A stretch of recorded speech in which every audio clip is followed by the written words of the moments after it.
Welcome, everyone, to Dead Talk Live. And tonight, man, we've got a special treat for you. Our two guests are Mark L. Lester and Jeff Miller. Guys, thank you so much for coming on the show. These guys are producers, directors, filmmakers from way back, and they have a new movie that is coming out tomorrow, actually, called Exorcist Vengeance, coming out to DVD and video on demand. Both you guys are executive producers in the movie. We're going to talk about that. And I have to give a little disclaimer. We have a legend in the room, Mark Lester, directed three of the most popular movies, I would argue, not only in the 80s, but of all time. He Oh, thank directed you. Class of 1984, Stephen King's Firestarter, and Commando. And Mark, not only did you produce and direct these movies, but you did them back to back to back.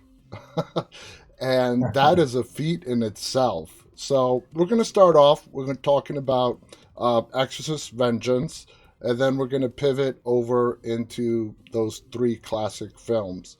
So again, thank you to both of you for being on the show. Now, Jeff, Exorcist Vengeance, Mhm. starring Richard Bronzy, is coming out tomorrow to DVD and video on demand. Is that correct? Robert Bronzy, yeah. It comes out tomorrow, yeah. Okay. A lot of the major digital platforms, yeah. Mhm. Awesome, awesome. Now, Jeff, I got to tell you, and I still find this hard to believe, that Robert Bronzy, sorry about the mistake earlier, Robert Bronzy is not related to Charles Bronson. I mean, they're a spitting image of each other. And as I was watching the film, I'm like, I mean, what is he? His son, maybe a younger brother? And Mhm. when I did my research, and there is no relation whatsoever, and I'm not the only one who sees it. It's pretty viral on the internet. People trying to find some kind of familial connection, but there isn't any. So let's talk about Exorcist Vengeance. How did you first get involved with this project? Um, I had done a few other movies with the directors, Scott Jeffrey and Rebecca Matthews. And in fact, Mark and I had executive produced a movie called The Gardener that just came out a few weeks ago. Here, Gardener, you can see Awesome. it. Yeah. um, Lionsgate put that out a few weeks ago. So those guys had directed that. They pitched me a few ideas for another movie. One of them was an Exorcist idea, so I kind of liked it, and I came up with the treatment for this. And all along, I kind of wanted Bronzy to star in it as kind of a troubled priest that has to root out a murderous demon. And so anyway, I said, Mark, you want to jump on this one, be involved again? He said, sure. So we shot it in England, um, about March of last year, middle of COVID and quarantine craziness and stuff. But yeah, that's how it kind of came together. Mark, how did you get involved in this movie? With Jeff, because we did The Gardener, it was very successful, and so he wanted to do this one. So I got involved with him in that, and no devils were hurt in the making of the film. I saw the film, a very unique take. You have a priest, a Catholic priest, who is sort of this vigilante exorcist. He does not follow the rules of the church, but obviously he's very good at what he does because the church gives him a lot of leeway to do what he does and rid the world of evil. Now, Jeff, when it came to Robert, was that your call to get Robert as the main lead in this film? Yeah, we I had done four other movies with Bronzy, and I call him Bronzy just because that's what he tells everybody. That's kind of his nickname, and he'll introduce himself to you as Bronzy, so I call him Bronzy. Um, I'd done four other movies, and in fact, he was the lead of The Gardener that also starred Gary Daniels. That's when Lionsgate put out. So, he's a friend of mine, um, and I just figured it was a perfect role for him. We wanted him to be this kind of, like you said, a priest that doesn't exactly follow the rules of the church. It's kind of who the church goes to for their dirty business. Yeah. They've got any kind of dirty, seedy business they want swept under the rug. That's who they call. So I figured he was the right guy for that. And, you know, we'd had a lot of success with The Gardener. And so I know Mark was anxious to jump aboard another Bronzy movie. And so we made it happen. Nice. Now, Mark, throughout your career, you've done a wide spectrum of films, action, thriller, horror. You nobody can box you into being a director or a filmmaker for one particular genre. Looking back on your career, is that something that you're very proud of, that having to work the whole spectrum? Yeah, I basically, because, when I first started, I took a class at UCLA, and it was with Howard Hawks, famous director, and he did the same thing. He directed a comedy, he directed Scarface, he directed Western. He didn't have any special movie, he just liked all films. And so I thought that's really good. If I become a director, I'd like to just shoot any genre movie because I love movies. So I'm a student of all of these genres: musical, comedy, action. And you guys know very well in this industry, it is very easy to get boxed in. Whether if you're an actor to a particular type of character, if you're a filmmaker to making a particular type of film. So it's I think it's great when people get to work the whole spectrum and explore different genres and do what they love, which is making films. So definitely hats off and congratulations on an awesome career. Going back to Exorcist Vengeance, uh, as we go through the film, I've seen it. I got a screener. Thank you for that. Uh, there are a lot of special effects that are thrown in, and you could tell this movie's sort of like on a medium type budget. So Jeff, if looking back when you saw the final product and looking at all the special effects to cater to the horror genre, this is a demonically possessed woman, and we find out more as the layers get peeled back as the movie progresses. Are you happy with the amount of effects that were put into the film? Yeah, the original script was like chock full of even more effects, and it was kind of, and we ended up cutting a lot of them just out of necessity. But you know, I think we try to stick to as many practical effects as we could, but there's still some visual effects. But I thought overall they were pulled off very well, and I'm kind of happy with how it turned out. Yeah. That's awesome. Now, the like I said, as the story evolves through all three acts, more layers get peeled back about the family that the priest goes in to help. We find out that this demon that he is fighting, he knows from his past. He has seen it before. Uh, what I think is very interesting in the film is that you guys actually show us the face of what Bronzy refers to as the devil. I thought that was very fascinating to actually, instead of just have it heard, to actually see it on the screen of what he saw, whether it was the demon or the devil, he perceived it as the devil himself.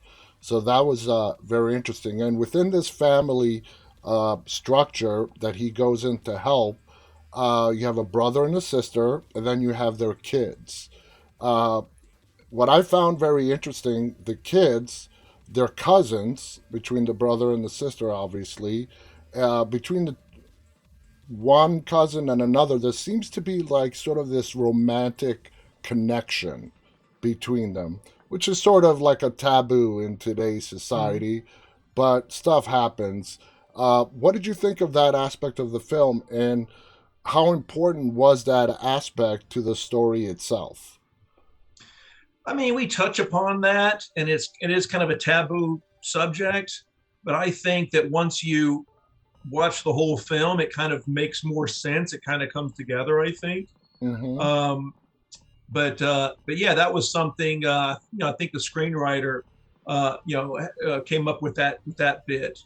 But yeah, I thought it was interesting. It kind of, it doesn't really go there all the way, but it certainly hints at, I Mm-hmm. mean, it hints at that in the movie. So yeah, I like thought it was that. interesting. I like that. I like that when films push boundaries and go into what is deemed as uncomfortable areas to society. Mhm. So I thought, because a lot of this stuff does happen, it's a very real thing. But like you said, we're not going to give any spoilers away. As the movie progresses, we actually get to find out more. That Mhm. sort of explains exactly what's going on. Now, when it came to the demon itself, okay, and how you wanted that demon when the person is possessed to be portrayed, did you just leave that all up to the directors as to what their vision was, or did you have an input on that as well? Yeah, they'd sent me different designs on what they were thinking, and we went back and forth a few times, but they finally sent that one that we ended up with. I liked it a lot, and that's what we went with. It was kind of funny during the shoot. I said, you know what this looks like? It looks like Steven Berkoff, who's in the movie. It's kind of a bald creature, bald demonic creature. I said it kind of looked like Steven Berkoff. Everybody laughed. So I hope that people don't think it's supposed to be him. It's not, No. but I thought it was kind of interesting that it turned out that way. It was great to see Steven back on the screen again. For those of you that don't know, Steven is probably most famously known for Beverly Hills Cop. Uh, he played Victor Maitland, the bad guy in the film. So he's very well known for that. And it was good to see him back on the screen. He looks great and he did an awesome job in this film. So, as far as any challenges that went on with the shoot, was there any, or did this go smooth?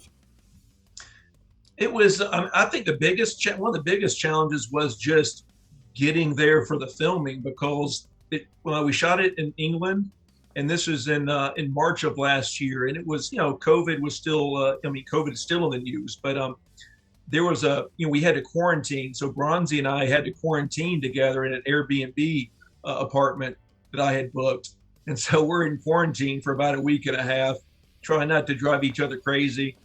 And that was kind of one of the more, and we had to take all these different COVID tests. I think between the time to get there and to come back, we had to each take like 5 COVID tests. Yeah. So it was just kind of a nightmare with quarantine and travel and just, being limited in what you can do. So that was that was probably one of the toughest parts of the shoot. Um, I like to tell people it was kind of like, I kind of joked that it was like if you saw the movie The Lighthouse with Willem Dafoe and Robert Pattinson, just Mm-hmm. kind of drive each other crazy at this isolated place. It's only the two of them. I was kind of joking to people. That's what it was like with Bonzi and I, just slowly going insane. Oh man! But Now, you know, Mark, you've been doing this for 4 decades plus. Here we are. Since Jeff brought up COVID, did you ever imagine, this worldwide pandemic that doesn't seem to be going anywhere anytime soon, and all the protocols that are set up on a movie set to keep everybody safe? Having seen all the stuff that you have seen in your career, what do you think about, how COVID has affected filmmaking? I've never seen a more challenging time to make a film with people having to test and special people, and a lot of the rules of filmmaking have changed over the years that have been just astounding to me. And a lot of them even fall in the free speech area where Yeah, certain kind of rules have been established to where you can't do certain things in movies that you were able to do. yeah. Notice there's, like, you see horror films now, there's very little nudity in any horror films, Hmm. very little. And Yeah. that's been something that's happened because of this puritanical rage that's across the country from the filmmaking community. And then you also don't see, you see very, not a lot of super controversial movies anymore. So that That, whole that side is of the business has changed dramatically. that's true. So let's go to the 80s, okay? Let's go back to when, you're making films still today. By the way, I mean, you've had such a successful career. Has it ever crossed your mind to say, you know what? I'm gonna enjoy my retirement. I'm gonna retire. Every filmmaker that I have spoken to, they've basically implied asking them to whether it is to stop acting or stop making films. It's like asking them to stop breathing. Do you feel the same way? Yes. Yeah, I don't, it's probably some sort of sickness, but I don't see any way of stopping. It's like I'm actually going at a higher speed now because I go, I'm not going to live forever, so I've got to make as many more movies as I can. So I'm trying to get up to 100. Right now, I'm like at 75.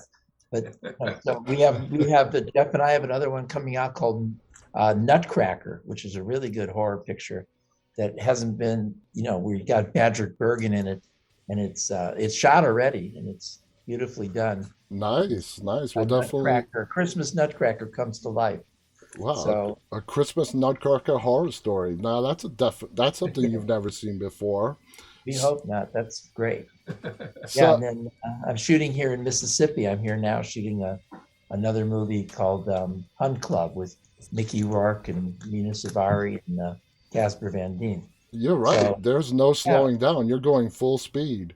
no, I'm trying to just keep going. I'm more producing than directing because it's easier to make more films. But yeah, so in terms of retiring, I mean, I was at the Cannes Film Festival once, and there was a director who made last year at Marienbad, Hmm. famous French director, and he showed up there at 93 with a new film.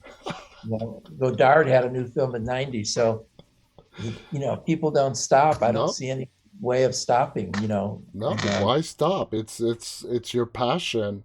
So going back to the '80s, out of the three films that I mentioned in the beginning of this interview that you've done, which is Firestarter, before that came Class of 1984, and then Commando. The one that resonated with me the most back then and even today is Class of 1984. Class of 1984 is a cult classic film today. And when I saw it, you know, I was probably around 10. I was 10 years old in 1984. I know the movie came out in 1982, but I didn't see it in the theaters. I saw it when it came out on VHS, so I was somewhere around 10 years old.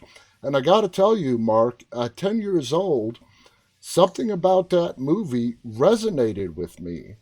And I mean, Firestarter, fantastic movie. Commando, great movie. But there was something about Class of 1984 that just made it so special. And if you ask me what was it about it, I can't tell you. I think it was just a mixture of so many different things. Out of all those three movies, I'm gonna guess that Class of 1984 had the smallest budget out of all of those three. Is that fair to that's say? correct. Yeah, that's correct. But it's my favorite movie I made because I did the writing, producing, directing. It was an idea, and it was kind of a homage to Clockwork Orange. So if you notice, but Yeah. the film had a power that still resonates. In the opening of the movie, it says, if we don't do something about violence in high schools, there'll be incidents all over the country in years to come. And that was years before Oh Columbine or yeah. any, there was no high school shootings yet. And this predicted all of that, and all by, in the movie, blaming, liberal policies to kids and Yeah. allowing weapons on campus. And so it was a very prophetic movie and very powerful. I don't know. It just happened to all work out perfectly. And it was a big hit all over the world. So, Oh, absolutely. And yeah. you had this cast. Probably, I would say Roddy McDowell was maybe the biggest name in the cast, but Michael J. Fox, who was relatively unknown, is in the film. And you had a lot of other actors that were known at the time as well. So, if I were to ask you, which I'm going to, what was it, in your opinion, that made Class of 1984 so special? What would you say that was? I'd say it was a completely original film.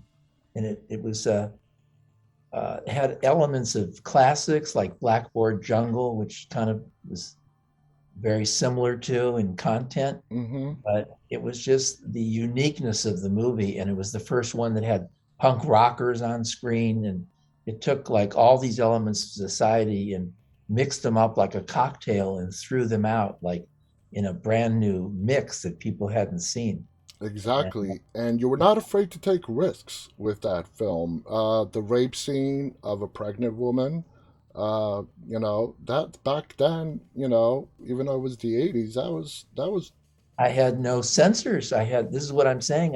You could make something really unique because there was nobody, not one person saying, you can't do that, you can't do this. There was no intimacy coordinator on the set in the rape scene, there was mhm. just actors acting. And so all of these things that you couldn't even make that film today, I would be like put in movie jail. I'd be never work again if you said, "Oh, I'm going to make that." In fact, a lot of my movies, like Truck Stop Women, you could never make today. Yeah, So I yeah, think that's, that's the sad thing because, like, there were so many great directors like Russ Meyer, even Stanley Kubrick, Eyes Wide Shut.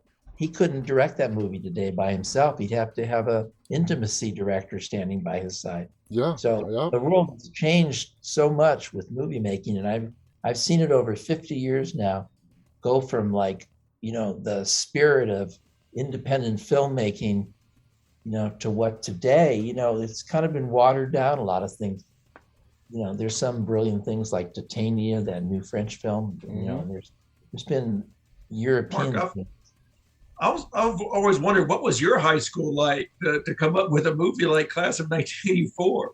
It was miserable. I was like beaten up every day. I was called a gay, slang gay words against me, and my lunch was stolen, and there Yeah. was gangs, and it wasn't. I heightened everything for the movie, but yes, I had Really, a there was some of that. You were bad kind of high bullied school. in high school. Yeah, bad high school experience. I think almost everybody gets bullied in high school. I want to talk about the year of 1984. Like I said, I was 10 years old, but 1984, even today, seems to be some kind of a symbolic year. Wonder Woman, 1984. Okay, it's a movie. It's a year that is referenced a lot to this day. Now I remember 1984. Like I said, I was 10. I was young, but I remember it. Nothing really spectacular happened in 1984. You had the book, of course, Big Brother, 1984, and all that, leading up to the year. But what is, in your opinion, Mark, what was it about 1984 that made it so special? Or for some people, it scared the crap out of them that 1984 was approaching. Yes, it was basically George Orwell. I mean, that's how I got the title even from the movie, was based on that scary idea of the year 1984. I mean, now it seems almost, relatively weak. It doesn't really compare to what's going on today. Yeah. People look back and go, man, that was that 2020 with the worldwide pandemic. We have It's gone through, I mean, the stuff that we've gone through, let's just say over the last 10 years, makes the 80s and what people thought was a very tumultuous period during the Cold War and in the 80s was not as bad as some of the stuff we've seen over the last decade in real life, uh, events around the world and whatnot. But 1984, I agree with you. It's the book, the movie, Big Brother. People were scared, and do you feel like with Class of 1984, you sort of seized on that fear that people had and brought it not to the adults, but brought it to what this up and coming generation is in school are doing and the people they are going to become when they do grow up? Yes, I mean, what's the question exactly? Well, did you use the fear that people had of 1984, like I said, with the book, with the movie, and the fear that the anxiety that people had with 1984? You already said you implemented it. That's why you chose the title as well. But did you want to just show, instead of adults and the year 1984, how kids in high school are dealing and how they're behaving in the year 1984 with the violence, the gangs, and the rape scene and all that other stuff? yes, I was projecting out what the future would be like if something wasn't done in terms of this whole system that was in place even in 1982 when the film was made. Yeah, yeah. It Jeff, was. do you remember when you first saw Class of 1984? I mean, I was a little late to the party seeing that movie because, I'd seen a lot of the movies, that Mark did in the 80s, obviously, Firestarter, Commando, but for some reason, I think Class of 1984, I think I remember seeing the poster and I was like, this looks like a punk rock kind of movie. I don't really understand what this movie is. And so I didn't see it until like many years later. Yeah. And what But I was your saw it, I was like, this reaction? is a great movie, wonderful movie. Was that your initial reaction when you first saw it? Did you absolutely love it when you first saw the movie? Absolutely. Yeah. It's a great movie. Yeah. It is. Now, moving on, Mark, from Class of 1984, you were tapped to do Stephen King's Firestarter, okay? Completely different budget. I'm assuming this is a Stephen King book. Uh, you know, the cast, you have Martin Sheen, of course, Drew Barrymore. So going from Class of 1984 to directing Firestarter, which again is a Stephen King book. First question is, were you a fan of Stephen King? When is that a particular reason why you took on this project? Uh, No, I had no knowledge. The only book I read was Firestarter at the time. So I wasn't a Stephen King fan. No, I didn't. And I was going to direct a movie called Year of the Dragon that De Laurentiis. I found the book and gave him this book, and I said I want to make this film. And then he all of a sudden had this Firestarter from Universal that John Carpenter was originally couldn't direct, and he never could agree on a script or a budget with Universal. ooh, Well, they gave it to De Laurentiis, and they said, we have $10 million is all we want to spend, but in the Carpenter budget was like 15 million. So they said, do you know who could do it? And that's when he had seen Class of '84, De Laurentiis. And I met with him and he said, yo, this is like for you, it's like 3 times your last budget. So, and so I thought, I just signed on. It was originally Year of the Dragon, but then he switched me to Firestarter and it was ready to go. It was a go movie. So I said yes. For me, it was like a huge movie to do. now Yeah. $10 million back then is probably the equivalent of $30 to $50 million today. So by no Yeah. means was it a small budget film. Was Firestarter your first big budget film that you directed? Yes. Yeah. So you agreed to direct this film. Like you said, you were not really a big fan of Stephen King. Before you started shooting, did you have any conversations with Stephen King whatsoever? Yes. Yes. He came down to the set before shooting, Okay, and there now were now we various. now we know Stephen King to date today. About 40 of his works have been adopted onto the screen, Mhm. titles multiple times rebooted and whatnot. Do you know Firestarter? I don't know the answer to this. Was it one of the first of his works that got made into a movie? Yeah, they just had The Shining before and the Dead Zone. The Dead Zone. But they had done Carrie. I think Carrie. Carrie Yeah, had come Carrie. out. It's like 3 or 4. Salem's Lot, I think, had come out. Really, was that before? Yeah. Yeah, Salem's Lot There are a was few. before. That's true. Okay, Yeah. so knowing that you're walking in, even not being a big fan of his books at the time, did you feel any pressure that not only from the studio, but the fact that you're doing a Stephen King novel into a movie? Did the studio put pressure on you? Did you put any added pressure on yourself No, to? I was scared to death, because when I read the property was there and it was so effects laden with fireballs and people on fire and I was going, oh my God, how to even make something like this with no CGI. Remember, everything No. had to be done on the set. So the new one I saw a trailer of, the remake of Firestarter is all CGI, Hmm. but the one we did was all practical. And I had to just think, oh my God, if you tried to tackle the whole thing, you couldn't do it. You had to go shot by shot by shot. And there was a pressure. Universal was involved. It was a big film for me, but fortunately, I started in 1970, and this was like 12 years later. I had done all these movies, so I had a lot of experience to step up to something like that. It's not like today where somebody gets their second movie, they're doing the Eternals or something. Yeah, yeah, Yeah, it didn't yeah, happen back then. You had to have like a lot of movies before you could do a studio film. absolutely. Yeah, it's Did again another change in the industry where people are just hired off, almost off the street sometimes, and They do are, some yeah, film. Yeah, yeah. The body of work back then really mattered, and they wanted to have somebody. If they were giving millions, tens of millions of dollars to do a movie, that they had to work to back it up. Do you, was Stephen King? Did he take an active role on set, or he was not, or was he even on the set at all? he wasn't on the set, but he was involved in the pre-production, and they had a lot of conversations about what to do when she made fire, Drew Barrymore, and then him and De Laurentiis decided, oh, we'll have this wind blow her hair.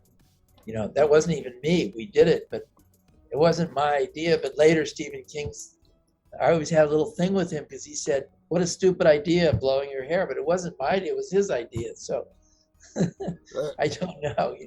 And I tell you what, when you think about Firestarter, like I do, that when she's creating those fires, those pyrotechnics with her mind, and her hair starts to blow up in the wind, like you just mentioned.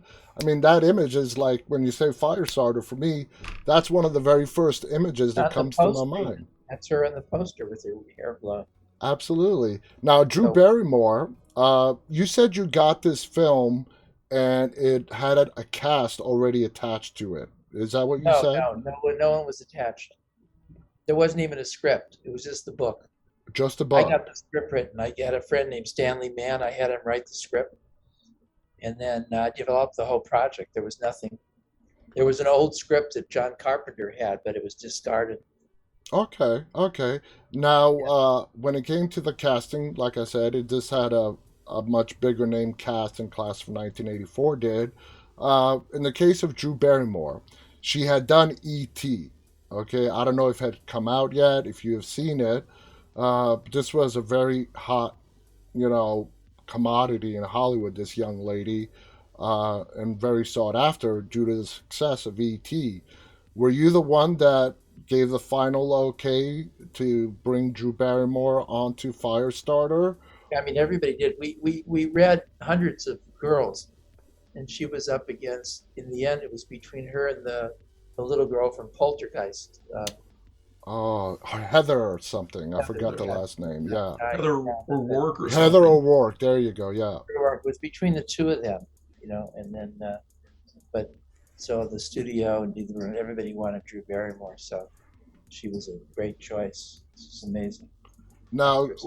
when you so I assume that worked out. Everyone had to sign off with not only Drew Barrymore, like Martin Sheen, George C. Scott, and all the others in there as well.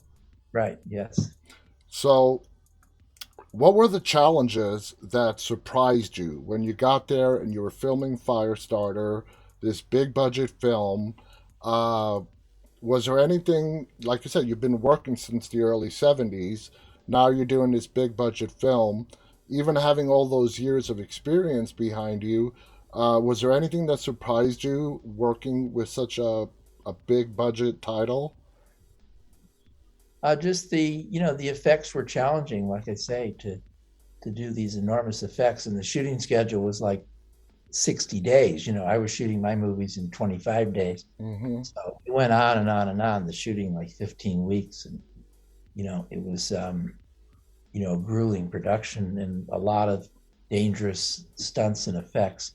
So it was like a huge thing to tackle. We Did ended you up, Did you find that the studio gave you autonomy over every decision you wanted to make? They let you put the yeah, movie out the way complete, you saw it?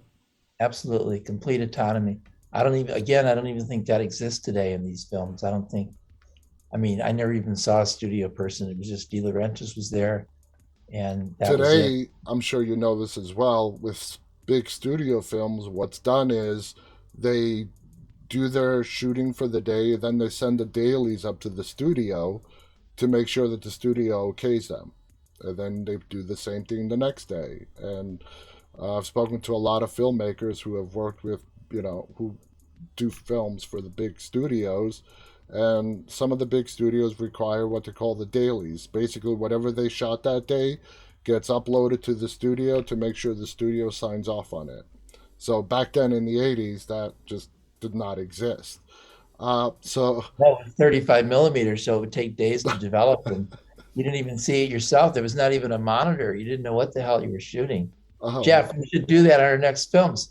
We want to see the dailies that night. You're prudent. But you couldn't do it back then. There was just like it's such a different era. It's amazing. it Like is. It freedom is. you can have even on a big budget film. The Absolutely. complete freedom to just to be. Wouldn't they rush? I would think the studios, don't they rush that developing? And it's usually like they would watch them next day or something for at the studio level. They were shipped back in 2 days. You'd see them 3 or 4 days later. Oh, wow. They had to sync the sound up, and it was a whole process. It wasn't like But yeah, digital. because you were in North Carolina shooting the movie, right? It wasn't LA Yeah. or whatever. It was North Carolina. Yeah. Now, Jeff, when did you meet Mark? I actually met Mark in I think it was 2012. I did a movie about Paul Bunyan as a giant kind of axe murderer. Mm-hmm. Paul Bunyan the lumberjack. So I had made this movie. It ended up being called Axe Giant because Sci-Fi Channel hated the title Bunyan. It was called Bunyan. Sci-Fi Channel said we hate Bunyan. We don't want Bunyan in the title. But anyway, Mark was a sales agent, so I met him back then. He was very interested in the movie, and he actually came out to our premiere at Shock Fest Film Festival. So we appreciated that because most people, 90% of people will never come to your premiere or screening if you invite them. But Mark actually came out, so we always appreciated that. But he and I just kind of stayed in touch over the years, and I'd see him at markets, and I'd see him at Cannes, at the market at Cannes, and so yeah, we just. I think the first one we actually teamed up on was The Gardener a couple of years ago, right, Mark? Yeah. Yeah. Now, class of 1984. Mark? Would you categorize that as a horror film? Yes. Okay, Firestarter. What genre would you place that in? Horror film. Horror. Okay, so now we move on to Commando. Not a horror film. Okay, No. you have Arnold Schwarzenegger, and this is Arnold after Terminator, after Conan the Barbarian, Conan the Destroyer. So he's a big deal now, all right? So you get Commando. And Commando, it's a pure action flick from start to finish, okay? So now you get into doing this action movie. Compared to Firestarter, is Commando's budget even bigger or about on the same scale of Firestarter? I would say much bigger. Much bigger. As a Yeah, I would say director, bigger production. okay, and I'm assuming that's because of all the action sequences in the film, right? Yes. Yeah. It was shot in LA and California with a union crews and studio, 20th Century Fox. Whereas the other one, Firestarter, was non-union independent movie made by De Laurentiis in North Carolina. So this was a very costly movie, Commando, in LA. Now you said And again, no CGI again. No CGI. No CGI. So you said Firestarter, you did it in 60 days. How long did it take to do Commando? Same thing. 60 45. days. Yeah, 50 days, 45, 50 days. As a director, let's say you're talking to film students and let's say they want to do action films. I would think that action films are one of the most challenging films to make because of all the stunts and all the safety precautions that need to be taken. So do you agree with that? Are action films the more intensive, harder to make films? Yes, I would say I don't really even attempt them anymore because you need vast sums of money. And the way, like a car chase, in Commando, we actually went on Mulholland Drive and had a car chase with real cars, real drivers, real crashes. But today, I mean, you see Fast and the Furious, cars can't fly to the moon. I mean, You see they have cars cars flying to parachuting the out of moon. airplanes. Yeah, they're flying to the moon in a car, like in a Dodge Charger. They're flying to the moon. So the scenes can't be created anymore without vast sums of money, and you shouldn't attempt action movies like that unless you had like vast sums of money. With if they're done just all CGI with things like even Born Identity and these Yeah. type of car chases, you couldn't shoot those back then, that way. James Bond did it, but those were very Oh expensive yeah. Yeah. movies. That had Those a car chases, those are rudimentary. Those car chases, if you put them up against Fast and the Furious, Now, for me, they Commando, the sequence that I want to talk about, and I want to ask you how you did it, is in the first part of the movie where Arnold Schwarzenegger's character is on the airplane. They're about to take off. He kills the person that's traveling with him. He makes it down into the nose gear and he jumps out of the airplane as soon as it takes off. How the hell did you shoot that? it was a combination of a real plane that went down the runway, and there was with a giant mock-up of a plane's bottom section of a plane that was rigged to like a flatbed truck. So Wow. he actually climbed onto part of a plane that was a fake that was going down that same runway at LAX. And then the plane takes off, and a dummy fall. He didn't jump out of the plane. Yeah, It was yeah, like I figured that. a dummy. That's the only CGI shot in the whole movie was the animated. There was an animated dummy that comes out of the plane because What? we did try a real dummy, but he kept getting blown into the engines. But you couldn't get a plane like that and do stunts at LAX today. We didn't even have security then. We just called up the control tower and say, our plane's got to come around again. Can you put it in front of the other traffic so we can land it quicker? I mean, And this is not some small town airport. This is LAX. right, but it was operating like you couldn't even imagine it operating today like this. Couldn't even imagine. How long did that sequence take to shoot? Days and days. I don't even, a long time. Uh, Yeah. that's fascinating. Now, working with Arnold, does he like to do a lot of his own stunts, or does Yeah, this? he does whatever he could do. He wanted to do them all himself because he didn't believe anybody could duplicate his bodies like stunt doubles. That Okay. his fans would notice that the ripples weren't in the right place, whatever. However, awesome people think about this, So he was doing like a lot of this himself. Yeah, That's great. impressive. Now, Jeff, are you a fan of movies, action movies like Commando? Sure. Yeah, yeah, yeah. I like Commando. I saw it, when it first came out, Now, the and thing about Commando, I'm sorry to cut you off, but the thing about Commando is the body count. Oh my God, especially in the third act, when he literally wipes out the entire island of mercenaries all by himself. What'd you think about that part, Jeff? yeah, yeah. No, it's great. I mean, there's a ton of great one-liners in the movie too. So that's, I think, one of the first movies with Arnold. I guess, I mean, I guess Terminator had a lot of one-liners too, but that's, I guess, one of the first movies when he would give all these one-liners, kind of these James Bond lines after he dispatched these guys.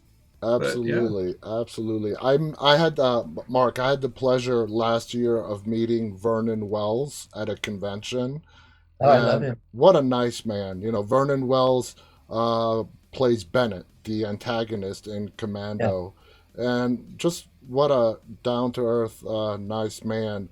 What was it like working with that entire cast in Commando? they were great. Yeah, they were all fantastic. People Now, were. compare that with Firestarter. Like I said, all the big names: George C. Scott, Martin Sheen. Was there any clashes of egos on set, or did everybody do what they had to do, true professionalism? Oh, it was all those actors were amazing. I found that the bigger the actors are, the easier they are to work with. The more famous and bigger, the easier they are, you know? Really? Yeah, I guess no that kind of problem. makes sense. They're not trying to prove something. They're already established, so they just go about and do their work. How about Right. you, Jeff? When you're working with different casts, uh, what types of casts do you find easier to work with? I mean, I know what Mark's saying that, at a certain level, these people maybe don't feel like they have anything to prove. But, I feel that, a lot of these young, if you get like a young actor or somebody that, is coming in and feels very grateful to be given a chance, you usually get a lot of, they're usually, I've found, easier to work with versus somebody that has a lot of, more baggage and, the agents and managers and Yeah, maybe they're not even doing your project and except for the fact that you're paying them, yeah, a lot of money or something. yeah, A lot of the young actors and unknowns are kind of more grateful. yeah. They'll typically bend over backwards and kind of do things that sometimes you'll. But that being said, I've worked with a lot of these name actors, and they're just very nice, friendly, helpful people too. So it just kind of depends. Absolutely. Mark, it seems that now in your career you're doing more and more horror. Would you classify yourself as a horror fan? Oh yeah, I love horror films. I've always done, I did the Fun House with Toby Hooper I produced, and Yeah, I've always thrown in, I've always had horror along the way. But as I say, I like all these genres. So whatever, can be made, I'll do it. I know Jeff loves the horror shows, so Nutcracker's going to be a horror film, and yeah. absolutely. Yeah. So, Mark, looking back on your awesome career, is there any particular project, doesn't have to be any of the three that we got deep into, any project that you say stands out for you, whether you had a great time doing it, you got creative, you just absolutely love the experience. I made a great little thriller called Night of the Running Man with Scott Glenn and Andrew McCarthy. That's a really interesting, good film, exciting thriller. And I did one, Extreme Justice, with Scott Glenn, Lou Diamond Phillips, about the Yes. police department. So those, I'm really proud of it. But I love all the films I've made. I just keep going, and they're all like little children to me. That is so. Sometimes I don't even remember. I can be watching TV and I see a movie. I thought, wow, that movie's pretty good. I wonder who made it. And it turns out to be me. I go, wait a minute, I actually directed it. That's what happens when you make too many films. How about you, Jeff? Looking back on the movies that you've made, is there any one that really stands out for you? I mean, I think my favorite of the ones I've done so far is The Russian Bride. That one came out a couple years ago. We sold it to Showtime. I think it's up on Tubi now and a lot of the streaming platforms. But it starred Corbin Burnson and the director Michael Ojeda was a very talented guy. He made a movie called Avenged, Mm-hmm. like a kind of a rape revenge film that Quentin Tarantino really liked. Quentin Tarantino raved about it in an interview a few months ago. The Russian Bride I like, and then these movies I'm doing with Bronzy are fun. The Gardener I enjoy. Death Kiss I think is a fun movie. Movie I did called The Toy Box with Denise Richards and Misha Barton. That's kind of a fun little haunted, about a haunted RV, kind of like Christine. If Christine was an RV. Yeah. So yeah, there's a few that I have. Everybody you kind of have favorites. So I got just one last question to Mark. What is your opinion on reboots? Like Firestarter, it's being rebooted. For me, the original Firestarter should have been left alone and untouched. What do you think about when people remake a movie that you made like Firestarter? I mean, God bless them. It's kind of a compliment. They're going to remake your work, but there's so many that can be remade now. I mean, Nightmare Alley, but sometimes they don't come up to what the originals were. But I mean, I remade Blackboard Jungle really off the record. I mean, it was kind of a homage to it, or I mean, it's all like spinning these movies. Could be, Absolutely. it's good. It's good. I don't think it's a problem. Yeah, yeah. Well, I like it. They're still making Shakespeare movies, right? actually, yeah, they are. They are. Uh, I I can't. got to run, but yeah, go ahead. Yep. No, I'm just going to say this hour, we're almost up, just flew by. I want to thank both of you for coming on here. Mark, any final thoughts you want to share before we go? Not good. Just if you're a filmmaker, just get out and shoot movies and do them your way and make them controversial and Push the boundaries. yes, keep filming. Jeff, how about you? Yeah, just I just tell people do something every day to move your career forward. Too many people move to LA and have to have kind of day jobs or whatever to get by. And I think if you're a writer, write. If you're a producer or director, do something every day, develop a project or send out query letters or get in touch with somebody, move your career forward. Absolutely. And, I just want to encourage everybody to see the new movie. Exactly. And the movie, again, is called Exorcist Vengeance. Is being released tomorrow on DVD. Jeff, is it coming to Amazon Prime, Vudu, the major video on demand transactional platforms? Yeah, the major TVOD, the major transactional platforms for now. And then I think, DVD should be available on Amazon as well. If not tomorrow, I think very soon. But then, the major TVOD platforms, and then, I'm sure it'll be on, Tubi and the usual suspects about 3 months from now too. So, Excellent, excellent. So, guys, check it out. It's called Ghost Vengeance. Both Mark and Jeff are producers in the film. It's an interesting Exorcist Vengeance. Exorcist Vengeance. It's a great. It's a great take on demonic possession from a vigilante Catholic priest. It's something you've never seen before, and I always enjoy watching stuff that I've never seen before. I want to thank both of you. Thank Mark Lester, Jeff Miller. Thank our audience, those of you who are tuning in live, and those who will watch this later on. On behalf of Mark and Jeff and myself, stay safe. Till next time, guys, stay walking. Good night. Thank you so much. Thank you. Pleasure.